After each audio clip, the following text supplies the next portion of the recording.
At 10 o'clock, a Houston engineer files a lawsuit against Delta Airlines after surviving, remember, this crash in Toronto when the plane flipped upside down during landing. And Tomas Salvador's attorney says his client is still in the hospital. He sat down with KHOU 11's Amanda Henderson and spoke about why they are filing now. Amanda? Well, he says it has to do with accountability to learn what happened on February 17th. Nomaan Husain says they believe the crew's first officer was in charge when this dramatic crash happened. You can't forget these images. Husain says there's been little to no communication from Delta, so that's why they filed this lawsuit in federal court. This is the dramatic scene that gripped the nation last month. A plane inbound to Toronto from Minneapolis flipping upside down moments after landing. Toronto International Airport on February 17th at 2:13 p.m. was open for business. Planes were landing, including Delta Airlines Flight 4819, a flight Nomaan Husain says his client Tomas Salvador was aboard, seat 19A. My client was knocked out as a result of the crash.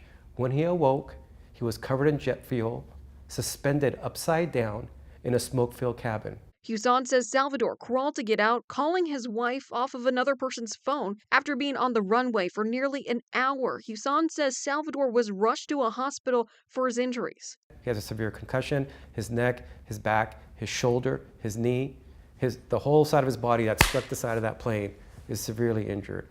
And not to mention, the mental injuries. He said that everything was in slow motion. He's very emotional about it, because he says he saw God that day. After being discharged from the hospital in Toronto, Salvador was flown home to Houston, where he was readmitted and remains right now. In that time, Husain alleges there has been no communication from Delta Airlines, prompting him to file a lawsuit in federal court. Ultimately, what is he asking from Delta? Mr. Salvatore wants to get to the bottom of is try to prevent this from happening again. The Houston attorney is asking for a jury trial, saying his client was seriously, permanently, and debilitatingly injured. When we step onto a plane and we hand the flight attendant our boarding pass, we're not just handing the flight attendant our boarding pass, we're literally entrusting our lives to that flight crew and the pilots. In a statement, Delta Airlines says they won't comment on pending litigation and pointed us to past statements as well as the Transportation Safety Board of Canada. As for what comes next with the lawsuit, Husain says it's going to depend on if Delta Airlines will accept responsibility for the crash. Either way, he expects it to go before a Harris County jury.